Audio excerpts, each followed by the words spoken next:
Elena Morgan's mornings began with motion, order, and muted prayers whispered into mugs of coffee.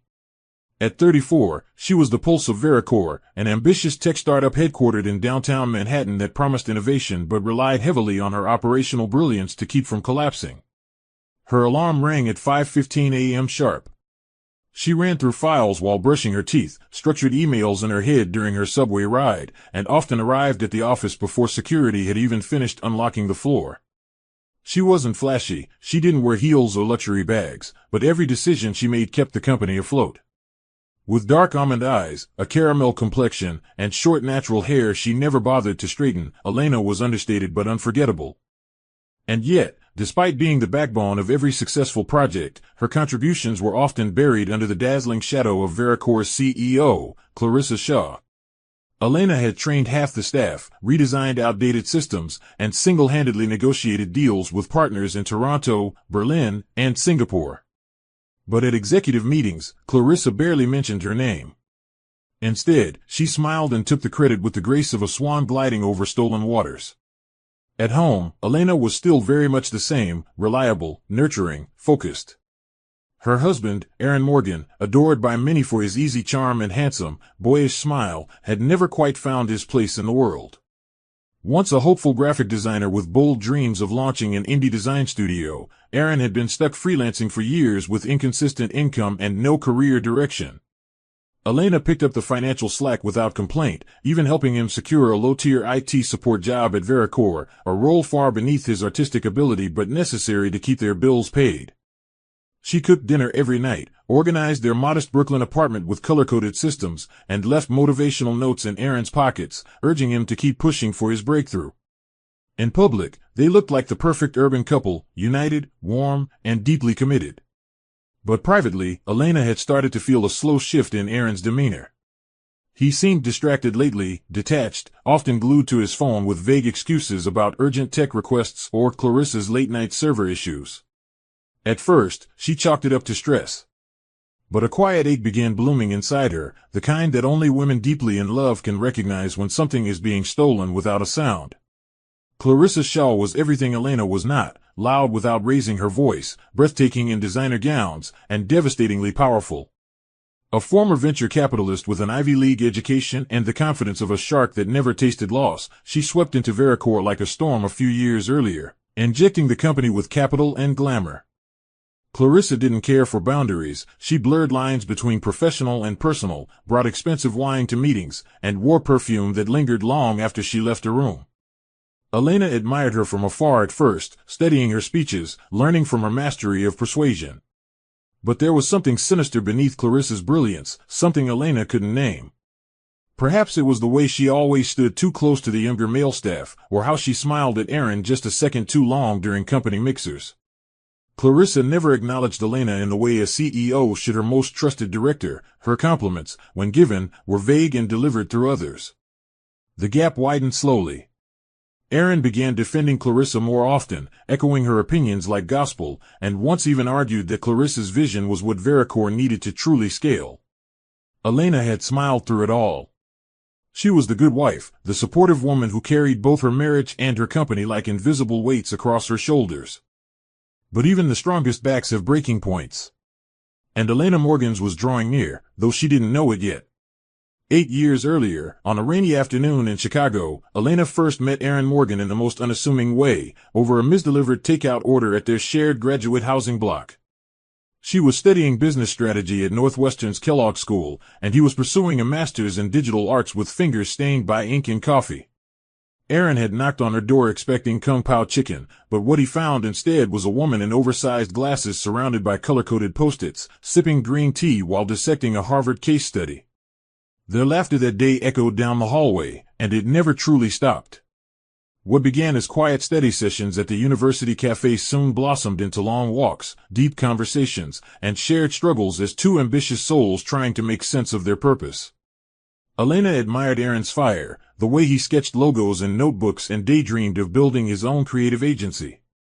He, in turn, saw Elena as everything he lacked: structured, selfless, courageous. They were an unlikely match. She chased security, he pursued expression. But in their opposing strengths, they created a balance that felt sacred. By the time they graduated, they had promised to build a life together, one that honored both dreams, even if it meant starting from the bottom. Their early years in New York were marked by sacrifice. Aaron couldn't land a full-time creative role in a saturated design market, while Elena worked 2 jobs, assistant analyst by day, server at an upscale Italian restaurant by night. They shared a 1-bedroom in Queens, ate ramen for dinner most nights, and built their marriage on whispered affirmations under borrowed sheets. Aaron's rejections piled up. Agencies said he lacked edge, clients said he wasn't commercial enough, and one blunt recruiter said, "You're talented, but not marketable." It crushed him. Yet every time he doubted himself, Elena picked him up, investing her savings into helping him build a modest design portfolio and even creating a dummy website to showcase his talent. When her former internship supervisor referred her to WlTH's founding team, it felt like a breath of air after years underwater. She impressed them so thoroughly they offered her a key operations role. With that opportunity, she finally had a steady income, and with it, the means to carry them both. When WlTH later offered a junior IT opening, she urged Aaron to apply, not because he loved it, but because they needed stability. He hesitated at first, but Elena's certainty became his compass. Within months, Aaron became a full-time staffer, and for the first time, they felt like a unit not just in love, but in ambition. When Clarissa Shaw entered the picture, she was hailed as the phoenix who rescued WlTH from financial ashes. The company had hit a ceiling after aggressive expansion into Europe, and the board brought Clarissa in to salvage what remained. She came with an intimidating resume, a Harvard MBA, an investment firm co-founded with her ex-fiancé, and a scandal she survived involving a controversial acquisition in Milan. Clarissa rebranded WlTH within months, modernizing the website, replacing executives, and injecting millions into marketing. Her presence was immediate and commanding. She carried the scent of invincibility, dressed in all-black suits that cost more than Elena's entire monthly salary, and moved through spaces like she owned time itself. Most staff revered her. Elena respected her. But Aaron was mesmerized. The way he spoke about Clarissa changed after their first few one-on-one meetings. He admired her decisiveness, her luxury tastes, her unapologetic dominance in a male-led industry. "She's brilliant," he said one night. "Honestly, she reminds me of you, but with power." Elena had laughed at the time, brushing it off as admiration. But admiration has a way of shifting into obsession when left unchecked. Clarissa had no intention of simply being his boss, because when Clarissa wanted something, she didn't ask. She simply took. And Aaron, for all his earlier failures, was beginning to taste the seduction of being desired by a woman who embodied everything he once thought was unattainable. Clarissa Shaw had never been poor, not in the traditional sense, but she had known poverty of another kind, emotional, invisible, and clawing. Born into a lineage of privilege, her parents, William and Serena Shaw, were revered figures in the American fashion industry. Her father owned a global men's tailoring empire while her mother designed handbags that routinely graced the arms of European royals. But their mansion in Montauk was a cold empire of glass and silence. Clarissa learned early that love was transactional, doled out in exchange for image and obedience. Her mother once told her during a childhood tantrum, "Crying is for people without options, darling. Be a woman with options." That single sentence became her creed. By the time she was 16, Clarissa had already walked Paris Fashion Week, not as a model, but as an intern whispering fabric specs into the ears of executives. She graduated early, earned her MBA from Harvard at 23, and launched a private investment firm with her then-fiancé, Maxwell Harlan, a banking golden boy from Boston. But when Maxwell betrayed her during a high-stakes acquisition in Milan, siding with board members to cut her out, Clarissa didn't cry. She leveraged every contact, dismantled Maxwell's reputation, and acquired the entire firm under a different name. She rose not by building bridges, but by burning them with precision. Now at 36, Clarissa lived in a 3-story penthouse in Manhattan's Flatiron District, an architectural marvel with sky-high windows, a gold slate fireplace, and a private rooftop that overlooked the city like a throne above peasants. Her life was curated to the last second: morning matcha from a Japanese-only import shop, Pilates at 6 a.m. sharp, lunch meetings with billionaires, and charity galas that doubled as chessboards for power moves. She didn't believe in love. Not because she hadn't tried, but because she had watched love fail too many intelligent women. She saw it make them soft, hesitant, compromising. Clarissa valued hunger, the kind that kept people restless, always moving, always conquering. Men didn't impress her anymore. Not the investment bankers who begged for her hand at galas, not the tech founders who sent her flowers after pitches. They were predictable. Weak behind the suits. But Aaron was different. He wasn't powerful. Not yet. But he was beautiful in the way starving artists often are, undervalued, observant, eager to be seen.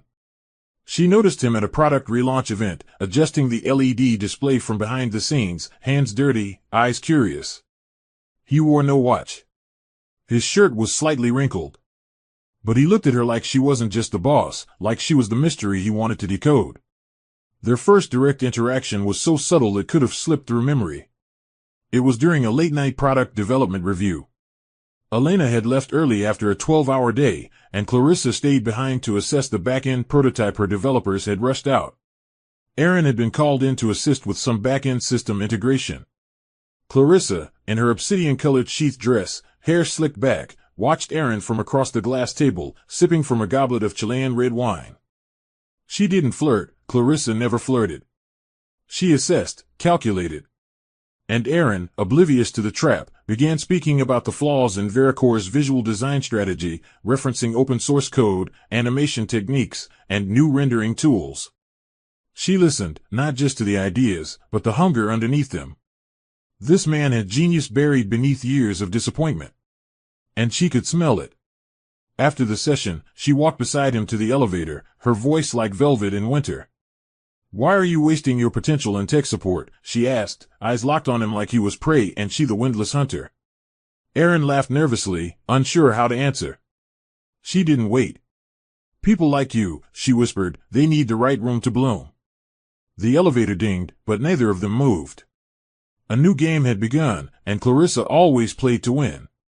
It began with a phone call that came after midnight, an urgent tech issue Clarissa claimed was interfering with the company's encrypted data dashboard. Aaron had been half asleep, nestled in bed beside Elena, when his phone lit up with her name. The soft glow woke Elena, who stirred but didn't speak. He answered the call in a whisper, slipped out of bed, and left the apartment claiming it was a server emergency. Elena didn't question it. Aaron had been on call before, but something about the way he avoided eye contact lingered. That night, Clarissa didn't take Aaron to the office.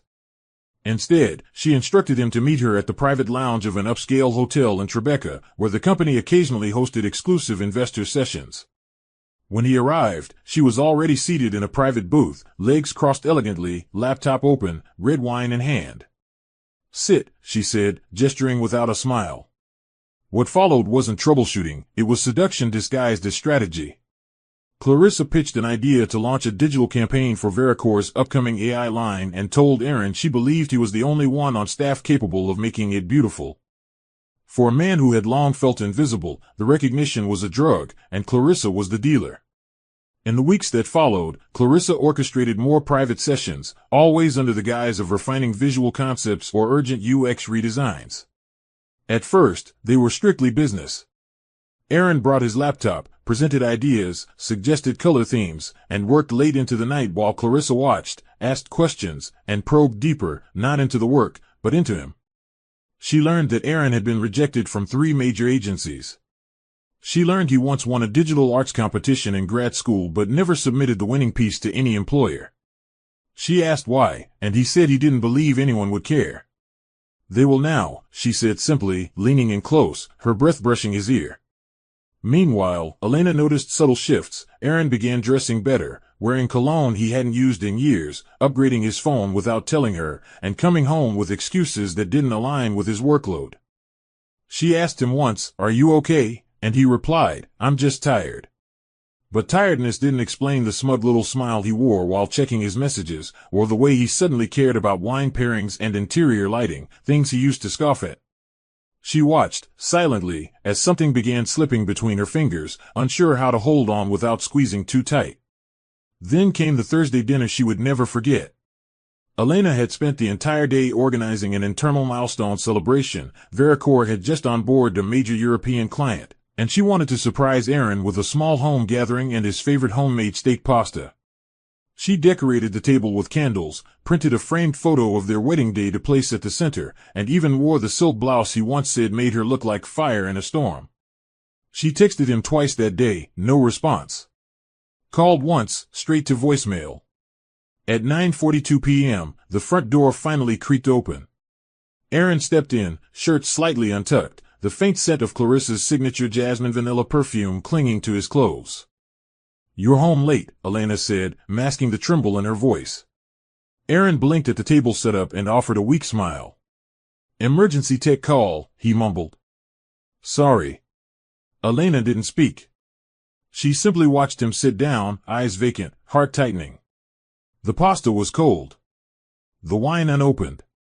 And while he picked at his food and avoided her gaze, a realization crept in like a shadow across her soul: this wasn't just exhaustion.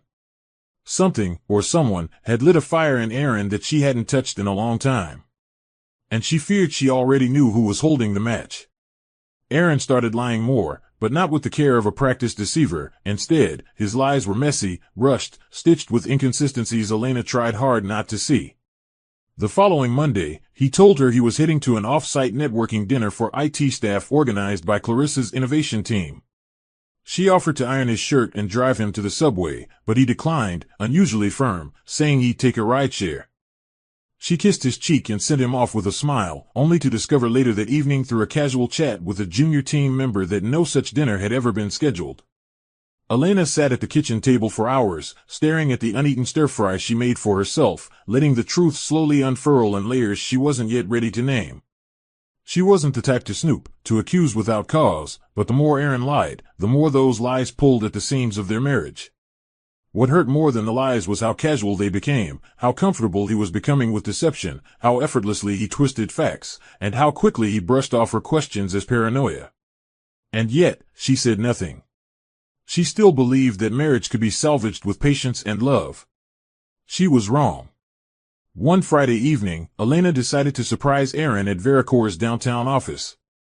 He had told her he'd be working late on a data backup project, and she thought bringing him a warm meal would be a loving gesture to break the ice that had crept between them. Naomi, her best friend, had warned her not to overextend herself, but Elena insisted, saying, "Sometimes men just lose their way. It's our job to remind them of the path." With a thermal bag in one hand and hope in the other, she arrived at the building only to find that the lights on Aaron's floor were off.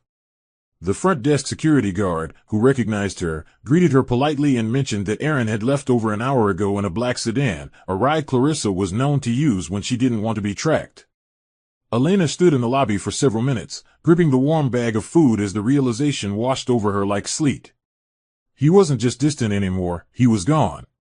When she returned home, Aaron was already in bed, claiming exhaustion. He didn't even notice she had brought his favorite pepper chicken with garlic rice. That night, Elena cried quietly in the bathroom, muffling her sobs with a towel so he wouldn't hear. Pride, she had learned, sometimes sounds like silence. Naomi, sharp-eyed and fiercely protective, didn't need more than a glance at Elena's expression the next morning to know something was wrong. They met for coffee at their usual spot in Soho, a cozy cafe lined with African textiles and jazz vinyl records, a place they once called their escape booth during difficult weeks at work. Elena hesitated at first, reluctant to say the words aloud, but Naomi pushed gently, drawing the truth from her piece by piece.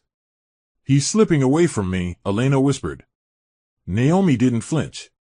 She'd always had a sixth sense about men, especially after raising her son alone when her boyfriend left 2 weeks before giving birth. "You're doing too much," Naomi said firmly. "He's not matching your love, and I don't trust Clarissa." Elena winced. "She's my boss. She respects me." But as the words left her lips, even she knew they felt hollow. Naomi leaned across the table. "You once said Clarissa never gives without reason. So why is she suddenly pouring attention into your husband?" The question hung in the air like smoke, difficult to inhale. Elena didn't have an answer. She returned home feeling as if something had shifted permanently. That evening, Aaron told her he was traveling with the team to an out-of-town conference for 2 days, another lie, another hole in their fabric.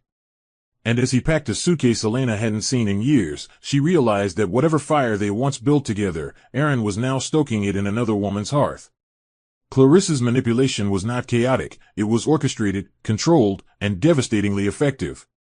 She began quietly changing the dynamics at AFFAlR, restructuring the tech and creative departments so Aaron became a necessary fixture in project ideation. She scheduled innovation labs during hours Elena typically led ops reviews, deliberately pulling him away from Elena's visibility. What had once been minor overlaps in schedules grew into deliberate distancing.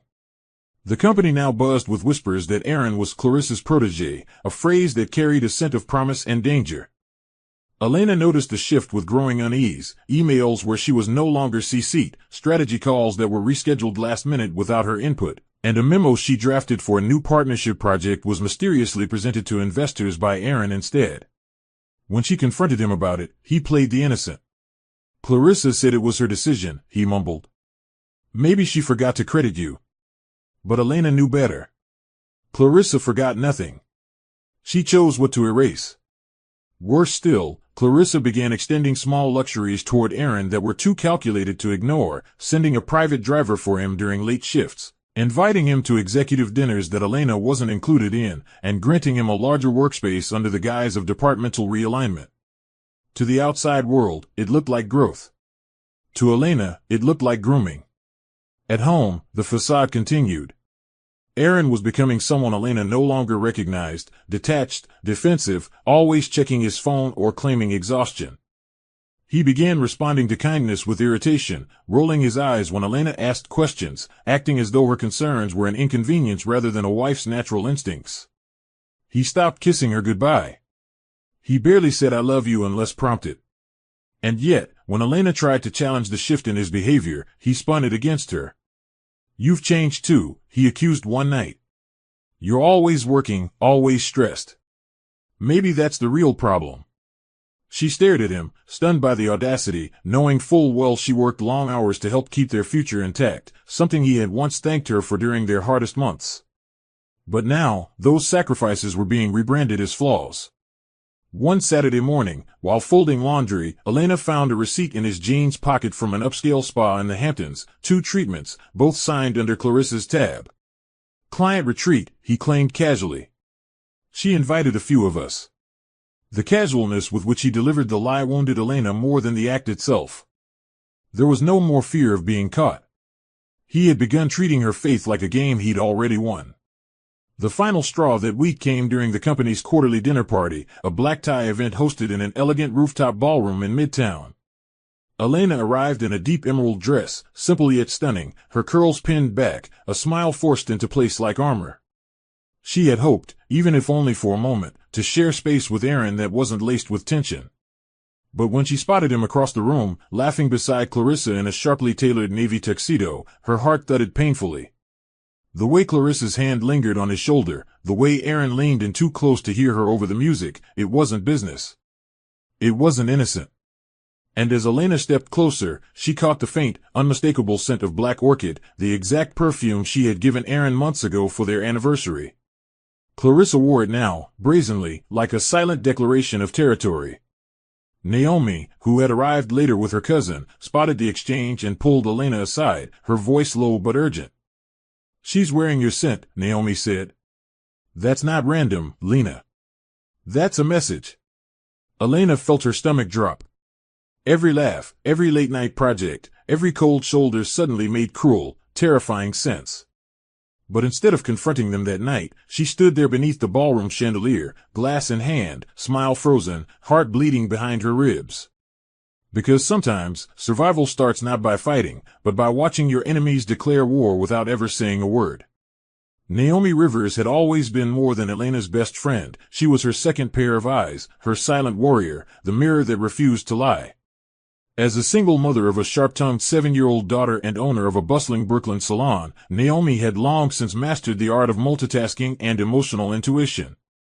She saw what Elena refused to say out loud, felt what her friend buried beneath her polished routines and quiet resilience. After the rooftop gala debacle, Naomi's suspicions morphed into determination.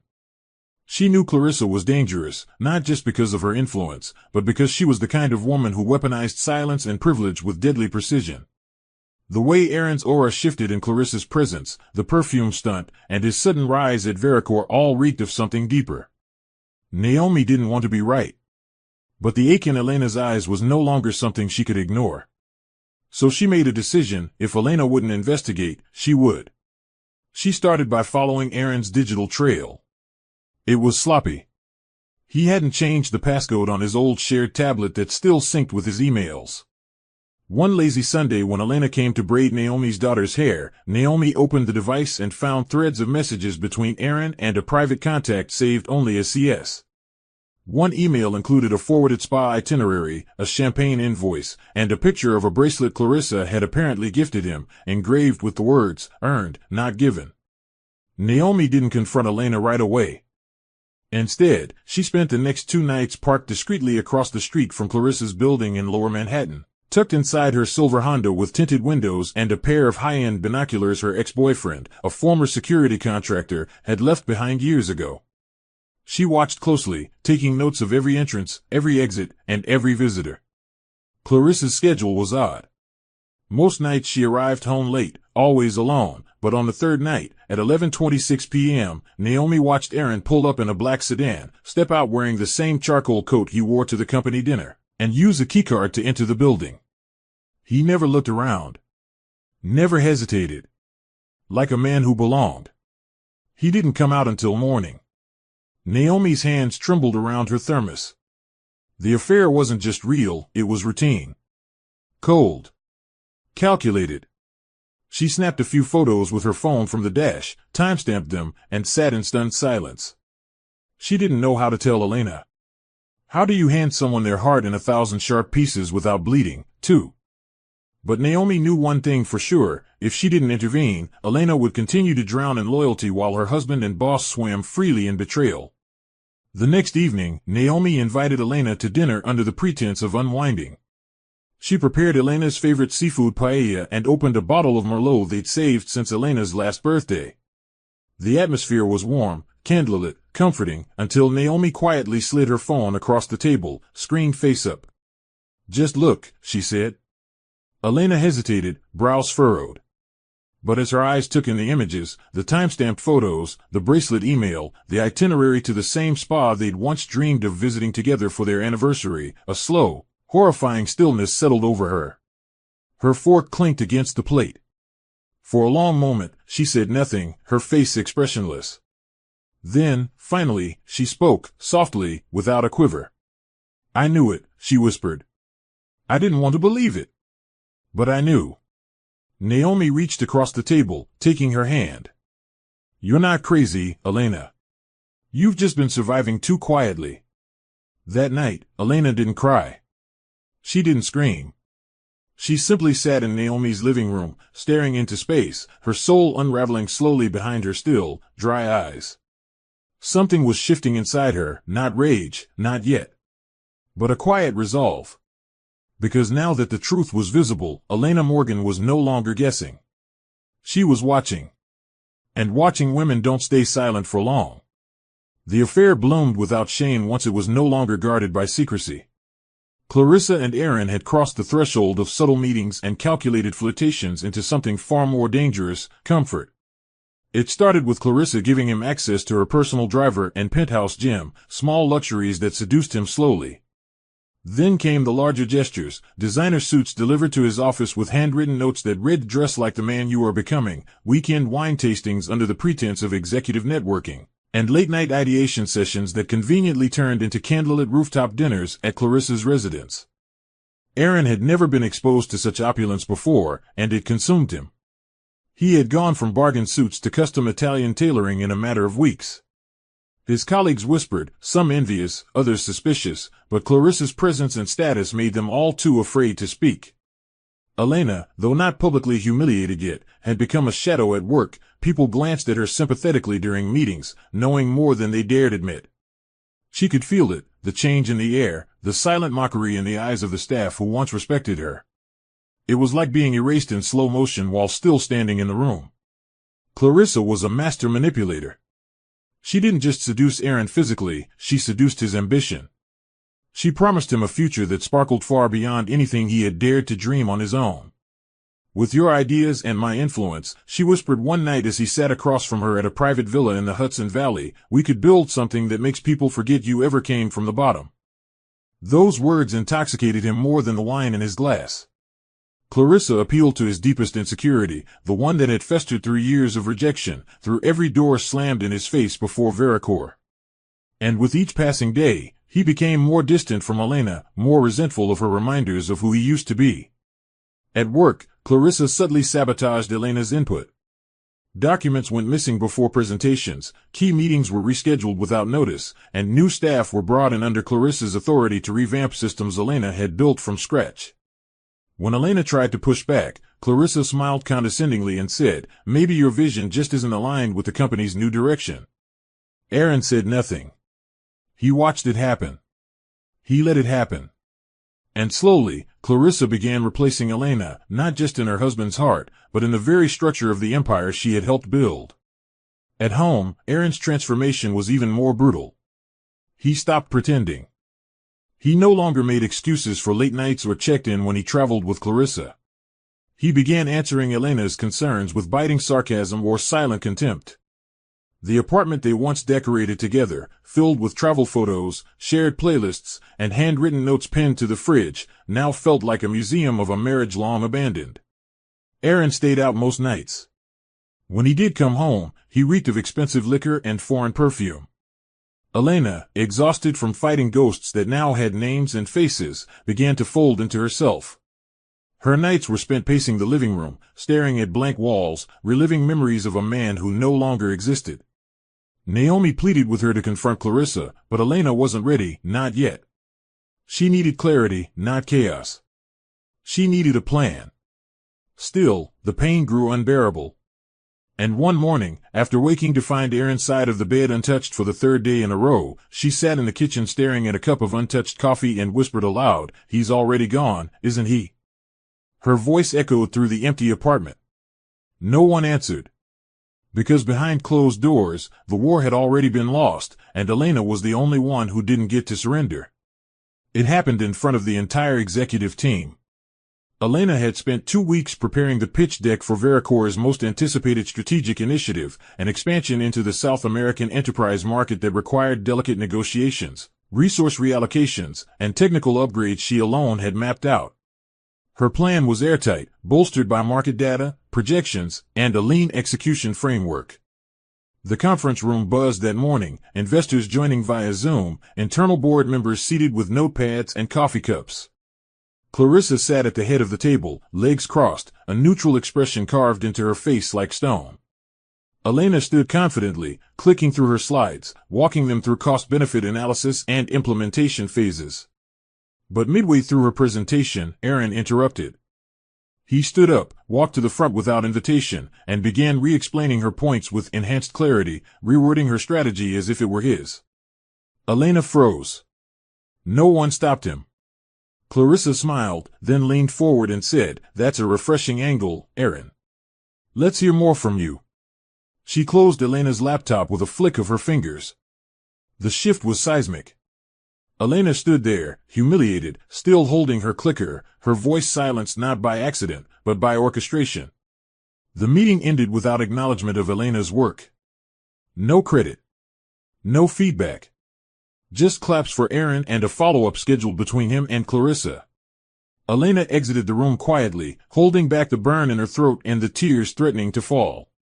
Naomi, who had joined remotely as part of an HR advisory panel, called her immediately. What the hell was that? She asked, anger trembling in her voice. Elena didn't have an answer. She sat in the women's restroom for 15 minutes, phone pressed to her chest, staring at her own reflection in the mirror. She looked tired, hollow, betrayed. She wasn't just losing her husband, she was losing herself, piece by piece, and an empire she had helped build with blood and brilliance. And worse, Clarissa was stripping her of everything quietly, publicly, and unapologetically. That evening, Elena went back through her work files and discovered that some of her documents had been modified, timelines adjusted, credits reassigned, her name removed from authorship logs. It was a professional erasure done with surgical precision. She contacted the company's internal server admin, only to be told that the edits were authorized by executive order. Clarissa's fingerprints were all over it. But without proof or allies, Elena realized the battlefield was no longer fair, it was rigged. Naomi refused to let it slide. She paid a private investigator named Tyson Gray, an ex-cybersecurity consultant, to track metadata logs on AFFAlR's internal network. Within 3 days, Tyson provided screenshots, emails between Clarissa and Aaron plotting the rollout of Elena's proposal under Aaron's name, a string of Slack messages with laughing emojis, and a booking receipt for a luxury retreat to Barbados 2 weeks later, all charged to Clarissa's executive card. Naomi placed the files in a secured folder, and that night, she met Elena at her apartment and showed her everything. Elena didn't cry. She didn't collapse. She simply sat there, breath shallow, shoulders squared, eyes unmoving. They planned all of this, she murmured. Step by step. Naomi nodded. They're not just cheating on your heart, Elena, they're trying to erase your legacy. That sentence struck deeper than betrayal. Elena had sacrificed too much, her time, her dreams, her dignity, to have it stolen without a fight. That night, she didn't sleep. She drafted a formal confrontation strategy. She saved every document, every message, printed everything out. She placed the files in a black leather envelope, labeled it Truth, and set it on the dining table. For the first time in weeks, she stood tall. Because Elena Morgan had seen enough. The fall they engineered for her had begun, but they didn't realize that even when a star falls, it burns. Elena didn't walk into AFFAlR's headquarters the next morning like a woman coming to work, she walked in like a woman coming to reclaim her name. Her steps were calm, deliberate, and silent as thunder. In her hands was the black leather envelope marked Truth, and inside it, photocopies of emails, Slack messages, financial logs, and metadata tracing the conspiracy between Clarissa and Aaron. The receptionist stood to greet her, but Elena didn't pause. She headed straight to the executive wing, shoulders high, pain folded neatly into a hard resolve. Naomi had offered to come along, but Elena declined.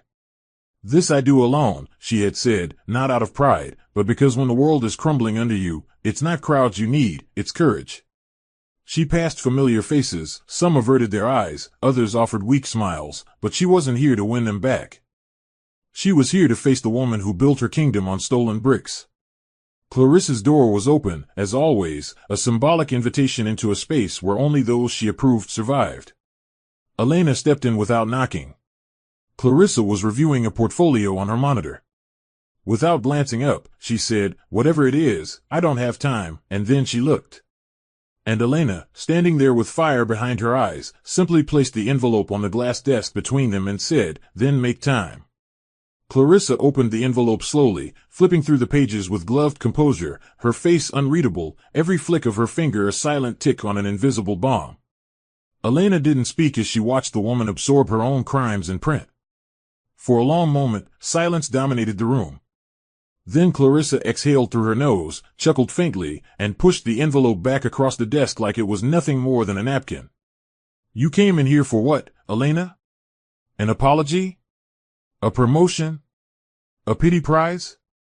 Her voice was cool, surgical. "You're talented, but your problem is you believe that talent makes you indispensable. It doesn't. Loyalty doesn't win wars. Leverage does." Elena's jaw tightened. "What you're doing is unethical, Clarissa.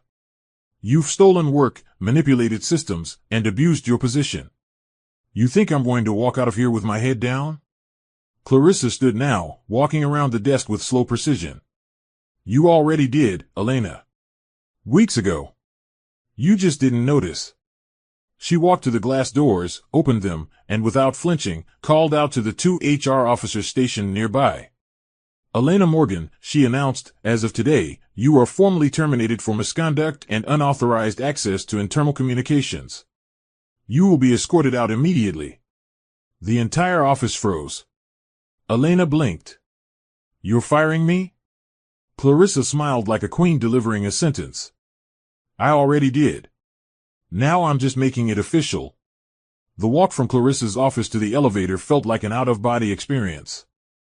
Security didn't cuff her or yell, they didn't have to. The silence of betrayal was louder than any siren. Staff stared as she passed by, the same staff she had trained, mentored, supported for years. Not one of them stepped forward. Not one dared challenge Clarissa.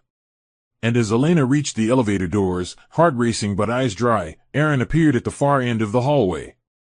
He was standing with a coffee cup, wearing a smirk that wasn't quite a smile. She expected shame. She hoped for regret. But there was nothing in his gaze except relief. He wasn't saving her. He wasn't stopping it. Elena entered the elevator, turned one final time to face the company she had helped build from the ground up, and whispered, not loud enough for anyone to hear, but just enough for herself, "You will remember this." The doors closed. She descended 30 floors in silence, clutching the last shreds of her dignity like they were holy cloth. When she arrived home, the apartment was unusually quiet. A stack of papers sat neatly on the dining table with a pen placed across the top. At first, she thought they were more HR documents. But when she leaned closer, her breath caught.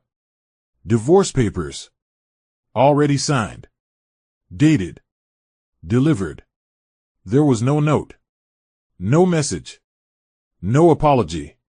Just her name, marked under the heading, Respondent. Elena collapsed to her knees, a gasp caught between rage and grief, the sound that escaped her not quite a cry, but something much deeper. The man she fought for. The company she sacrificed for. Both discarded her in a single day. And still, the world kept turning. But so would she. Elena stared at the divorce papers for what felt like hours, her fingers trembling as they hovered over the edges. Everything about them felt surreal, how coldly precise the legal jargon was, how empty the space on the last page felt where she was meant to sign, and how mechanical Aaron's signature looked, like he had practiced ending their marriage the way one signs off an email. There was no explanation. No conversation. No room for redemption. Her name, her identity, had been reduced to a checkbox. After 8 years of standing beside him through disappointment, rejection, and late nights filled with whispered dreams, this was how it ended. Not with a slammed door or a tearful fight, but with documents on a table, delivered like mail. Elena clutched the pages to her chest and slid to the floor, her back pressed against the cold wall. The sobs that followed were guttural, unfiltered, as if they had been waiting months to break free. She wasn't just mourning the loss of her marriage, she was mourning the betrayal of everything she had poured herself into. Her job. Her husband. Her life. All gone in a matter of days. And what haunted her more than anything was the cruel timing. Clarissa and Aaron had timed their attack like tacticians, leaving Elena stripped of her career and her marriage in a single breath. By the end of the week, Elena was gone. No social media activity. No texts. No calls. Not even Naomi knew where she went. The apartment was left exactly as it had been, neatly arranged, bedsheets folded, no indication of whether she had gone for a walk or left the country. Naomi tried calling repeatedly, then finally drove to Elena's apartment with her daughter in tow. The building manager told her Elena had cleared out her essentials and canceled her lease 2 days prior.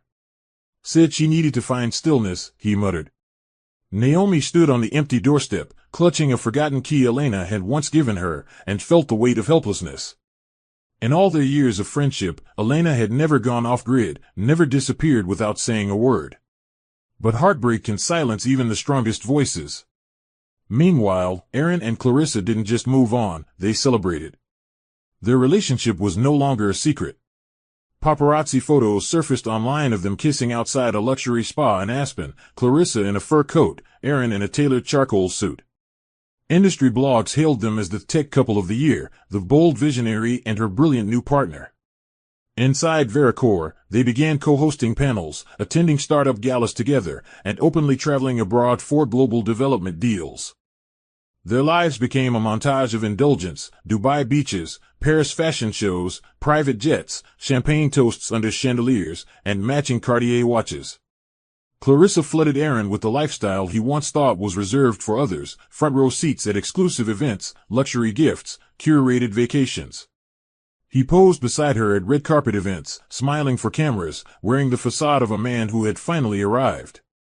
But beneath it all, Naomi watched silently from the sidelines, her heart growing heavier each time she scrolled through news feeds.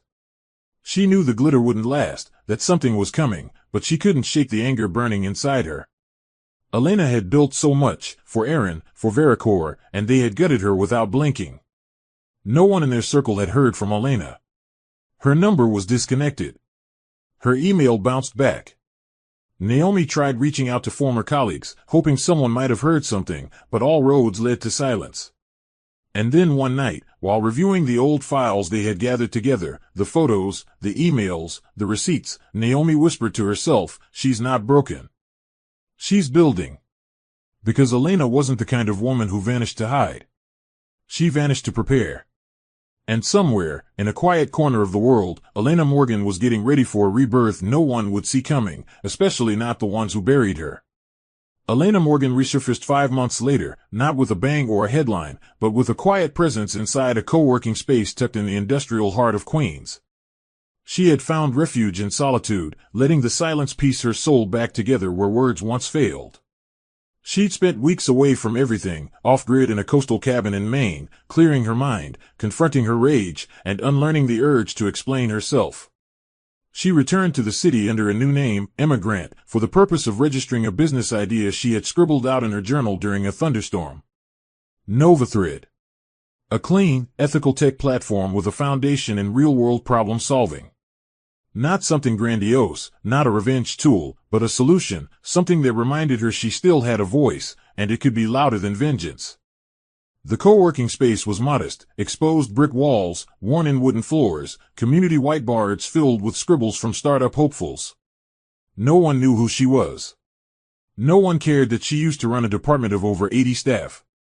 She was just another woman with a laptop and a hunger that kept her eyes burning well past midnight. And that was enough. Her only ally in this clandestine rebirth was Lucas Hill, a former junior developer from Veracor who had been quietly pushed out after defending Elena during her final months at the company. Lucas had always been brilliant, if not a little eccentric, hoodies in summer, obsessed with systems, always drinking odd herbal teas from dented mugs. He reached out to Naomi after the scandal, asking about Elena's well-being.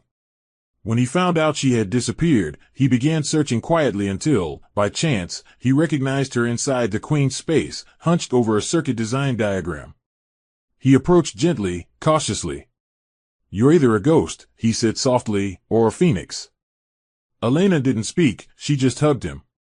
That evening, they sat side by side on a stained sofa in the corner of the lounge, sketching wireframes and coding logic structures for NovaThread's core prototype. The platform aimed to decentralize data integration tools for small startups, giving underfunded teams the same structural power as enterprise corporations without selling their data. Lucas was in awe of Elena's vision, her clarity. "You're building a digital revolution," he said. She replied, "No. I'm building something honest. Something that won't crumble when someone like Clarissa touches it." Together, they worked 16-hour days, fueled by ramen, resilience, and a hunger no investor could manufacture. NovaThread wasn't funded at first. It was born from recycled tech, second-hand parts, open-source collaboration, and sheer grit. Elena lived frugally, using the small savings Naomi helped her protect during her disappearance. She rented a one-room studio above a laundromat, where the hum of washers and dryers became the lullaby that sang her into rest. Every night, she'd write code, revise pitches, read market forecasts, and design with a precision rooted in pain. Lucas brought in 2 trusted former interns, Brielle and Jonah, both of whom had once been denied growth opportunities under Clarissa's leadership. Now, they were all building something that wasn't driven by ego, but by purpose. NovaThread's prototype caught quiet traction online when Lucas posted a demo video to a niche developer forum. Within 72 hours, it was being shared across international tech spaces as the most user-friendly back-end integrator for low-code startups. Investors hadn't come knocking yet, but the whispers were growing. Elena watched silently, careful not to move too fast. She wasn't ready for attention. Not yet. But in that dimly lit corner of Queens, something sacred was taking shape. It wasn't revenge. It wasn't desperation. It was a rebirth. And like most miracles, it began in the shadows, quiet, unassuming, and destined to shine louder than anything her enemies could ever anticipate. The momentum behind NovaThread began as a ripple, barely noticeable in the broader tech ocean, but it carried the energy of a storm beneath it. After Lucas's video demo went viral in niche online communities, Elena and her team received an influx of inquiries from underground developers, small-scale entrepreneurs, and digital freelancers in search of an affordable, ethical infrastructure that wouldn't compromise their data or demand half their profits in licensing fees. Elena responded to each inquiry personally. She remembered what it felt like to be dismissed, erased, uncredited. She wasn't building NovaThread for investors, she was building it for the forgotten visionaries, the ones like Aaron used to be, before ego devoured him. One morning, while sipping coffee from a chipped mug, she received an email from MISTRESS Chang, a renowned Korean-American venture capitalist known for backing disruptive technologies with real-world impact.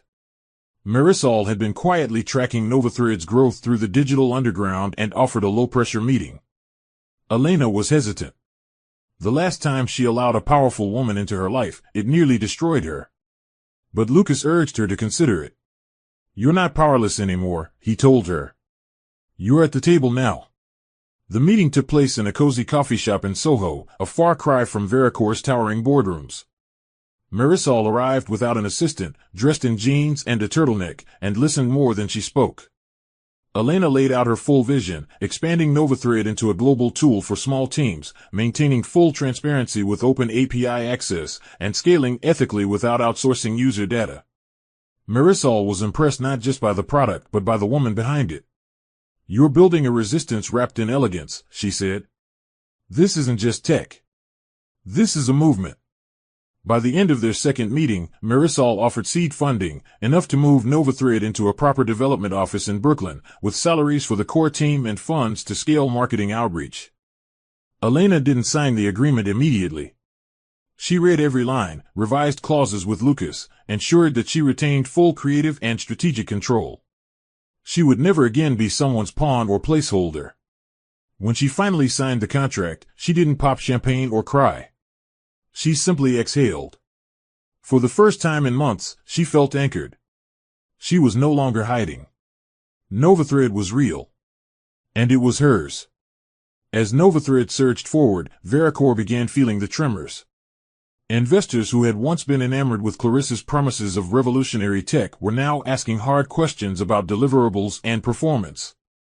Two of AFFAlR's flagship features, both rushed to market to outpace competitors, had received scathing reviews for glitches, sluggish integration, and data breaches.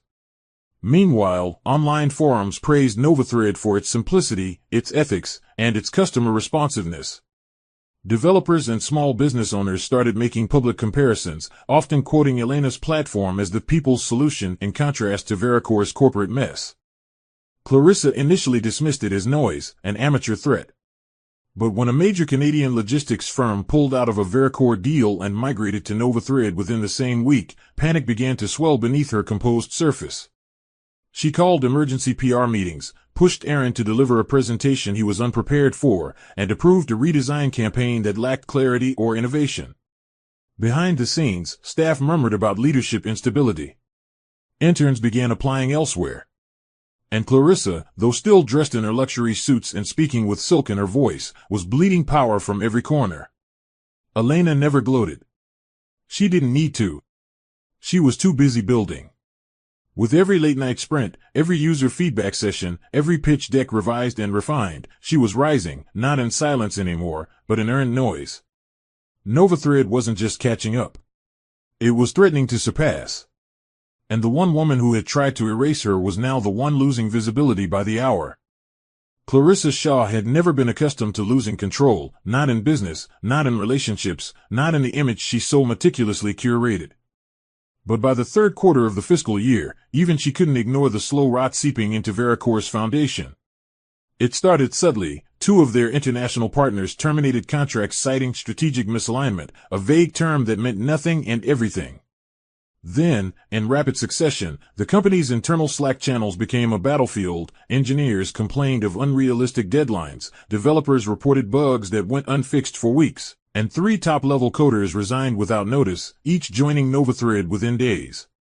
Clarissa tried to cover it all with glossier PR campaigns, glossy partnership teasers, and forced media smiles. But beneath the surface, panic churned. Aaron tried to step into the void, offering flashy presentation slides and half-baked strategies, but he was never meant to lead, he was meant to follow. Clarissa, who once saw potential in him, now saw a liability she could barely tolerate. Their relationship began to show its cracks behind closed doors. He grew needy, she grew cold. And in meetings, where Clarissa once flaunted Aaron as her protege, she now cut him off mid-sentence, correcting his mistakes in front of staff with a venom-laced smile. At NovaThread, the atmosphere couldn't have been more different. Their Brooklyn office pulsed with life, whiteboards filled with innovation, a team bonded by shared purpose, and a leader who inspired through transparency rather than tyranny. Elena walked through the office each morning with a sense of peace and power that felt both foreign and earned. Investors now requested meetings with her. Universities invited her to speak on ethical tech design. Her team grew to over 30 employees, each handpicked for skill, passion, and integrity. Brielle and Jonah, once interns denied growth under Clarissa's rule, now led product development and UI design, respectively. Lucas, who had once been dismissed as quirky, had become the brain behind their technical breakthroughs. Elena didn't chase recognition, it found her. One afternoon, she was contacted by a UK trade delegation seeking partnerships for global tech expansion, and the name NovaThread was mentioned alongside Google and Oracle. She paused reading the email, stunned by the weight of her progress. "You did this," Lucas told her, his voice soft. "Without vengeance. Just vision." And he was right. Every brick of NovaThread had been built from pain, but no part of it was rooted in revenge. It was survival turned into brilliance. And that brilliance was beginning to rewrite the very narrative that once tried to silence her. Back at AFFAlR, the unraveling intensified. During a critical pitch to land a $15 million enterprise contract with a Fortune 500 logistics firm, Clarissa miscalculated the scope of their platform's security capabilities, a flaw that the clients immediately flagged. To save face, she demanded Aaron deliver a backup proposal overnight, but it was riddled with inaccuracies. The clients pulled out. News of the failed pitch leaked to an industry newsletter that had already published an op-ed praising NovaThread's clean design and rapid implementation. Clarissa called an emergency executive meeting, her voice clipped, her confidence fraying. Aaron offered to take the fall, hoping to redeem himself, but Clarissa turned to him in front of the team and said flatly, "You are not useful to me anymore." The silence in the room was suffocating. Staff who once envied their relationship now looked away in discomfort. Aaron left the meeting humiliated, realizing perhaps for the first time that the woman he betrayed his wife for was never interested in love, only leverage. That evening, as Clarissa stared at her reflection in the mirrored walls of her penthouse bathroom, she saw not the queen she once was, but a woman surrounded by ghosts, of talent she squandered, people she betrayed, and power she no longer possessed. AFFAlR's name was still etched in skyline glass, but it was NovaThread that now lived in people's mouths. And Elena, the woman she tried to erase, had become the phoenix Clarissa never saw rising. The New York Women in Tech Innovation Summit was one of the most prestigious gatherings in the industry, attended by thought leaders, investors, founders, and global media. This year, the spotlight fell squarely on Elena Morgan. When she stepped onto the stage, wearing a tailored wine-colored pantsuit and heels that clipped with precision, the audience rose in a standing ovation that echoed louder than her name ever had at AFFAlR. Her story, until now a silent one, had been quietly gaining traction, the woman who had risen from betrayal and career sabotage to create a tech solution rivaling major players without compromising integrity. The moderator introduced her as the voice of ethical innovation, and for the first time in her life, Elena didn't shy away from the light. She spoke not of revenge, but of purpose. Innovation, she told the audience, should not come at the cost of humanity. We cannot keep building systems that profit off erasure. We must build with intention. With compassion. Her words didn't just receive applause, they landed like thunder. Somewhere in the crowd, Aaron sat near the back, barely recognizable in a wrinkled blazer, watching the woman he had underestimated now standing above him. He wasn't supposed to be there, he had used a friend's pass. He hadn't expected to feel anything. But as he watched Elena's composure, her elegance, her brilliance, something broke in him. A shame so profound it hollowed his chest. After the summit, as Elena posed for pictures with attendees, Lucas approached her with a small velvet box in hand, not a ring, but a hand-carved token shaped like a phoenix. For the symbol of everything you've rebuilt, he said, placing it gently in her palm. Elena smiled warmly, her eyes softening. She had grown to admire Lucas deeply. He was thoughtful, loyal, and brilliant. In another life, maybe they could have been more. In this one, he had become something sacred, her anchor. Later that evening, over rooftop wine and golden city lights, Lucas finally admitted what he'd carried for months. "I love you," he whispered, voice almost swallowed by the breeze. Elena didn't look away. She reached out and gently held his hand. "I love how safe I feel with you. How seen. But I'm not ready to give anyone my heart again." "Not yet." Lucas nodded. "I know. And I'm not asking you to. I just needed to say it." It was a moment untainted by expectation. A rare kind of love, rooted in respect, not desire. Elena leaned her head on his shoulder. No promises, no pressure. Just presence. Sometimes, loyalty didn't have to come wrapped in romance. It could stand quietly, offering strength when the world had taken too much. Elsewhere in the city, Aaron sat in a dingy midtown bar, staring into a glass of bourbon he could barely afford. Clarissa hadn't spoken to him in over a week. After the failed pitch and his public dressing down, she had revoked his executive access, reassigned his tasks, and quietly had her assistant send him a release form terminating his consulting role. She didn't even deliver it herself. He was no longer useful. The penthouse access was revoked. The drivers stopped arriving. The invitations dried up. What remained was a man stripped of both love and illusion. He scrolled through old photos of him and Elena, birthdays, beach walks, anniversaries. She looked at him in those pictures like he was everything. And he had traded that look for power that never belonged to him. For the first time, he tried calling her. The number was disconnected. He tried emailing her. The server bounced it back. She no longer existed in the world that had once revolved around him. Naomi had long since blocked him. Lucas would likely punch him if they crossed paths. And Clarissa? She had already moved on. Rumors whispered of a new protégé she was grooming in London. Aaron pressed his palms to his face, the bar noise around him blurring into a dull roar. "I ruined everything," he whispered to no one. Because when you betray a woman like Elena, the loss is not just emotional. It's existential. And as the world began to know her name, Aaron's own began to fade into irrelevance. The decline of AFFAlR didn't begin with a crash, it began with silence. Silence in the conference room when Clarissa's once adoring staff no longer responded with eagerness. Silence in the emails that used to come in by the hundreds from sponsors, investors, and international collaborators, now dwindling to a few polite questions and a growing number of cancellations. Clarissa's empire, which had once dazzled the industry with its bold rebranding and rapid expansion, was suddenly being questioned from the inside out. The board called for quarterly reports twice as frequently, and whispers began circulating about a potential internal audit. What triggered it all was a public exposé published by a tech watchdog blog detailing AFFAlR's mishandling of user data. A disgruntled former employee had leaked damning evidence of Clarissa approving the use of third-party data mining software embedded in AFFAlR's back-end code, software that directly contradicted the privacy policy users had agreed to. What made it worse? NovaThread had been quietly praised in the same article for doing the opposite, championing transparency and user privacy from the beginning. Clarissa denied it all, of course, storming into meetings with fury and legal threats. But the damage had been done. Trust, once her most valuable currency, was unraveling. By the end of the month, Clarissa's email signature no longer carried the same weight. 3 more senior developers resigned in protest of unethical practices, 2 of them joining NovaThread within 48 hours. AFFAlR's legal team launched an internal investigation, not out of loyalty, but to mitigate public liability. Clarissa was advised to step down from public-facing appearances temporarily, an insult she couldn't swallow. Her face, once splashed across billboards and tech magazine covers, was now absent from the spotlight she had ruled for years. She began firing people impulsively, project managers, junior designers, even interns, believing insubordination was the reason for the breakdown. But it wasn't.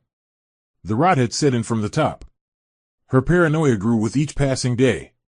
She stopped sleeping. She held emergency meetings at 3 a.m. She yelled during team calls. Once, she even broke a glass during a pitch review and left it shattered on the floor while everyone pretended not to notice. The queen who had once spoken in poised metaphors now barked directives like a collapsing tyrant. Meanwhile, news of NovaThread's upcoming partnership with a European medical analytics firm spread across the industry like wildfire. Clarissa's claws were slipping from the walls she'd once climbed so elegantly. And for the first time in her career, no one offered her a hand to keep from falling. Aaron, now officially severed from the company that had once given him his artificial blow, was drowning in quiet disgrace. His savings were gone, burned on suits he no longer wore, restaurants that no longer welcomed him, and a penthouse life that was never his to begin with. He applied for positions in design studios, smaller agencies, even freelance consulting. No callbacks. His portfolio, once repackaged by Clarissa's branding team, now looked inflated and dishonest under scrutiny. He tried reaching out to former Vericore contacts, but none returned his calls. Everyone had either jumped ship or distanced themselves from him like a contagion. One afternoon, in a final act of desperation, he attempted to access his old Vericore email account hoping to retrieve contact lists or internal reports, but his credentials had been permanently deactivated. He stared at the access denied screen for hours, as if expecting it to change. His phone buzzed with a final cruel blow, a notification that NovaThread had just been named one of Forbes' tech startups to watch. There, in the banner image, was Elena, smiling, confident, radiant. The woman he discarded was now a titan. And he, the man who once stood beside her, was now just a footnote in her origin story. One forgotten by the world. The other remembered by history. The final blow came not with rage or revenge, but with a contract, 10 pages, signed in bold ink, and worth $10 million. NovaThread had officially secured a multi-year federal contract with the U.S. Department of Health and Human Services, making it the exclusive integrator for a nationwide health data initiative. It wasn't just a big deal, it was seismic. The announcement shook the tech world, especially since Vericore had been the anticipated frontrunner. For months, Clarissa had poured resources into trying to win that bid, hiring consultants, rebranding modules, even launching an aggressive media campaign. But NovaThread's approach, efficient, ethical, and people-focused, won the panel over. The press release landed on every major tech outlet. Elena's photo stood proudly above headlines like From Betrayal to Boardrooms, How Elena Morgan Redefined Tech Ethics, and NovaThread Beats Vericore for Federal Health Deal. In that moment, the industry's attention shifted permanently. Investors who had once ignored her now scrambled to schedule meetings. Universities began inviting her to deliver keynote lectures. Elena didn't gloat. She didn't throw a party. She simply called a team meeting, thanked every developer, designer, and contributor personally, and announced raises across the board. Her people had believed in her when no one else did. And now, they were making history together. Clarissa, upon reading the news, didn't scream. She didn't cry. She sat in her office, what remained of it, staring at the headlines with empty eyes. Her hands trembled, not out of fear, but fury. The empire she had manipulated, bought, controlled, had been beaten by the very woman she tried to erase. Vericore's board convened the next morning without her. Word reached her that an emergency vote had taken place in her absence. By midday, Clarissa's executive privileges were revoked. Her name was scrubbed from the internal systems, and her email was permanently locked out. Security escorted her out of the building she had once ruled like royalty. Cameras clicked as she exited the glass doors, but this time, no one was taking her photo for fashion magazines, only tabloid speculation and corporate scandal blogs. The mighty CEO, unseated. The woman who had played puppeteer for years now stood alone in the rain, clutching a handbag that felt heavier than her pride. When she reached out to her PR agency for damage control, they informed her politely that their firm had been retained by NovaThread and could no longer represent her. The sting wasn't just public, it was personal. She had been defeated by grace, by brilliance, and by something she never anticipated, integrity. That evening, as Elena returned home after a long day of press interviews and strategic meetings, she found a man standing in the shadows of her townhouse porch, soaked from the rain, holding nothing but a small duffel bag and a look of pitiful remorse. It was Aaron. She didn't flinch. She didn't step forward. For several seconds, they just stood there, two ghosts from a life that had long since burned down. I have nowhere else to go, he said quietly, voice cracking beneath the weight of regret. I lost everything. And I see it now. I see what I threw away. Elena's gaze remained steady, her voice calm. You didn't just lose me, Aaron. You lost yourself. As he stepped closer, desperate, she didn't move. Behind her, Naomi appeared in the doorway, arms crossed, her expression ice. You need to leave, she said firmly. Aaron opened his mouth to plead, but Naomi interrupted him. You made your choices. Now live with them. The door closed. And Aaron, soaked and broken, turned and walked back into the darkness he had once chosen. Inside, Elena sat with her team around the dinner table, laughter rising around her. They toasted to vision, to survival, and to the power of rebuilding what others tried to bury. Outside, the rain kept falling. But inside, a woman who had once been erased now lived like the storm had never touched her. It didn't take long after the government contract loss for Veracor to implode. Within days, the company's stock valuation nosedived, triggering panic among minor investors who had long endured Clarissa's authoritarian rule with silent compliance. But now that she was no longer at the helm, and Elena's Nova thread was devouring the very contracts Veracor once considered untouchable, loyalty turned into liquidation. Former partners pulled out of joint ventures. Their international licensing agreements were terminated. Several lawsuits emerged from former employees citing harassment, unethical data use, and wrongful termination. The company's legal department became flooded with crisis reports. What once was a sleek skyscraper of innovation began to resemble a crumbling monument to pride. As headlines shifted from speculation to confirmation, tech blogs posted retrospectives on Veracor's mismanagement, quoting ex-staff and whistleblowers who'd been silenced for too long.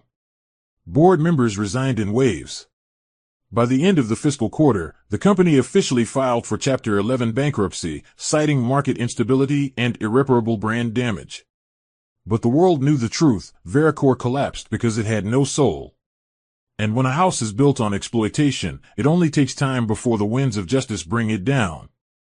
Clarissa, now persona non grata in the tech world, faced a reckoning that not even her wealth could shield her from. Her assets were frozen pending audit. Her penthouse, once a fortress of glass and steel, was repossessed and listed at half its market value. Friends she had once hosted with wine and gourmet catering stopped returning her calls. Former allies deleted her from public contact lists. Her credit cards were declined one by one. She tried to pitch a new startup under a different name, but the tech community, aware of the scandal, blacklisted her without hesitation. The damage to her reputation wasn't just professional, it was social, spiritual, and deeply personal. She attempted one final media interview in a last-ditch attempt to reframe the narrative, but the footage never aired. Her arrogance had once been magnetic, now it repelled. Alone in a cramped rental apartment in a neighborhood she once scoffed at, Clarissa stared at her reflection in a cracked mirror, her designer clothes now reduced to a capsule wardrobe she resented. She turned on the television and, like a cruel ghost, saw Elena giving a TED Talk titled "What We Build When They Burn Us Down." Clarissa turned the screen off. The collapse wasn't just her company. It was her identity. And there was no rebuilding this time. As for Aaron, his downfall was quieter but no less devastating. With nowhere else to go after Elena and Naomi turned him away, he bounced from cheap motels to friend-over-friend couches. Eventually, even those ran out. With no job offers, no income, and a mounting list of unpaid bills, he found himself standing in line at a city shelter, filling out a form with trembling hands. The man who once sat in Clarissa's luxury sedans now ate from aluminum trays and shared bunk beds with strangers. His resume, once artificially inflated by Veracor's influence, no longer opened doors. Recruiters saw through the facade. One rejection email even read, "We prefer applicants with verifiable achievements, not affiliations." On a rainy evening, Aaron sat outside a subway station and pulled from his coat pocket a photo of him and Elena from their third anniversary. She was laughing, carefree, her arm wrapped tightly around his. He stared at it for a long time, not with longing, but with agony. He hadn't just lost her, he had destroyed the version of himself that was worthy of her. The collapse wasn't just financial or social. It was a spiritual implosion, and he had no tools left to rebuild. Elena no longer thought of him. And even if she did, it would be with the certainty that her survival never required his return. She had outgrown the man who left her. And now, the world had too. Elena stood at the edge of the NovaThread rooftop in downtown Brooklyn, the skyline glittering like a sea of diamonds stitched into midnight velvet. It was evening, and below her, the world she had once been invisible and now pulsed with her imprint. The company's new headquarters, 6 stories of glass, wood, and greenery, was not just a tech hub, but a sanctuary for innovation. Within those walls, a team of over 200 worked in harmony, from developers and designers to data analysts and ethics officers. The building buzzed with stories like hers, people who had been silenced, ignored, discarded, and now stood restored. This wasn't just her company anymore, it was a movement. Elena held in her hand a printed letter, folded crisply, addressed to herself. It was written months ago in the height of her despair, a letter she almost burned. If you're reading this, it began, you survived. She closed her eyes as the breeze passed through her curls, and for the first time in a long time, she didn't feel heavy. She didn't feel afraid. She felt free. Closure wasn't something that came from apologies or explanations.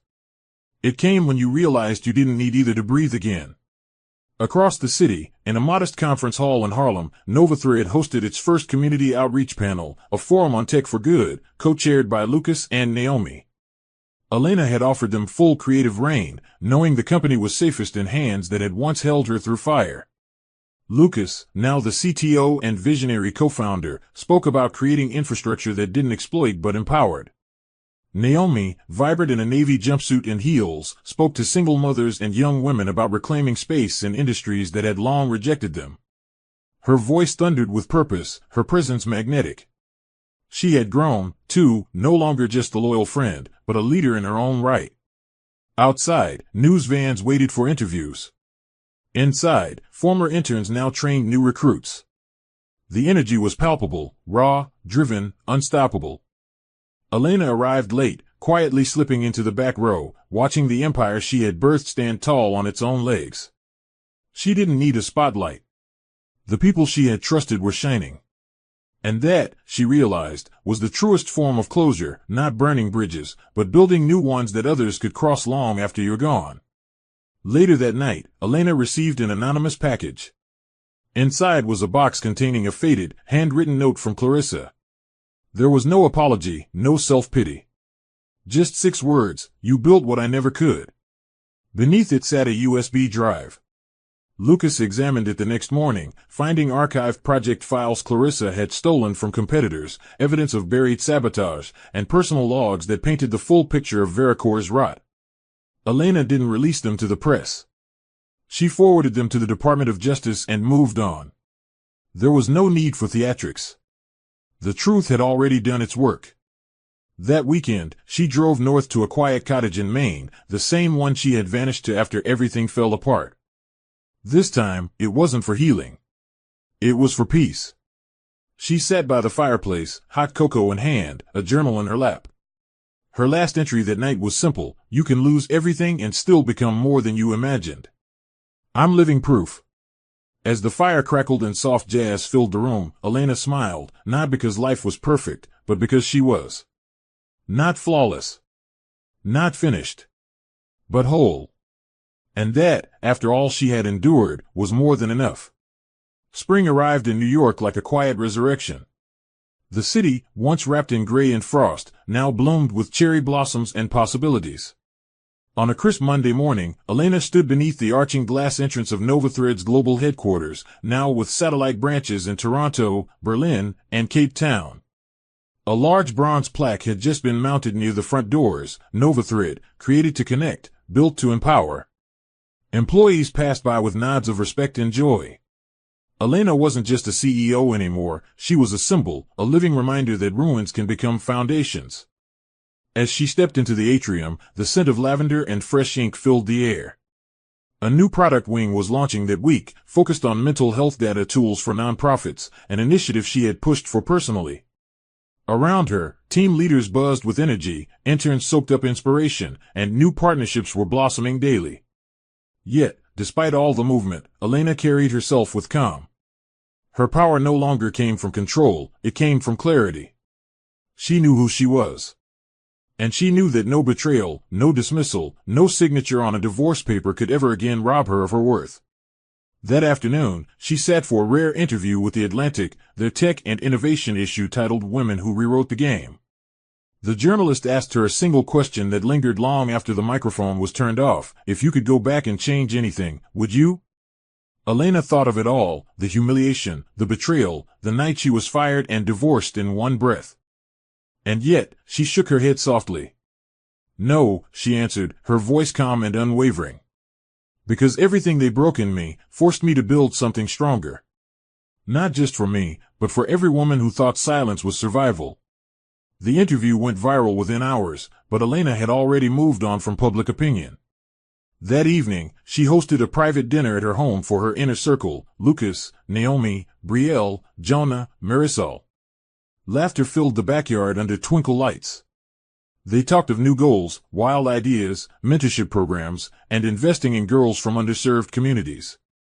At one point, Naomi raised a toast. To the one who didn't just rise, she said, holding up her glass, but took us with her. They clinked glasses. And as dusk settled, so did something deeper, peace. Far from the city, on a beachside retreat she had purchased quietly in Maine, Elena began spending more weekends barefoot in the sand than in conference calls. The house was simple, wood-paneled walls, wide windows, a porch that hummed with the ocean breeze. It was here she finished her book, titled Threaded Through Fire, an honest memoir of loss, identity, love, and reinvention. She dedicated it not to Aaron, not to Clarissa, but to herself. To the girl who cried silently on a bathroom floor. To the woman who stood alone in a glass tower as it tried to swallow her. To the survivor who built her empire on ashes and dared to dream again. On the final page, she wrote, "New beginnings don't wait for permission. They happen when you realize your scars are proof that you lived, loved, and still chose to rise." As the sun dipped behind the waves and her dog curled beside her feet, Elena closed the manuscript and exhaled. Her journey had come full circle, not with revenge, but with rebirth. Her legacy wasn't just about what she had built. It was about what she refused to let break her. And as the tide rolled in, so did her future, wide open, untamed, and entirely hers. The end.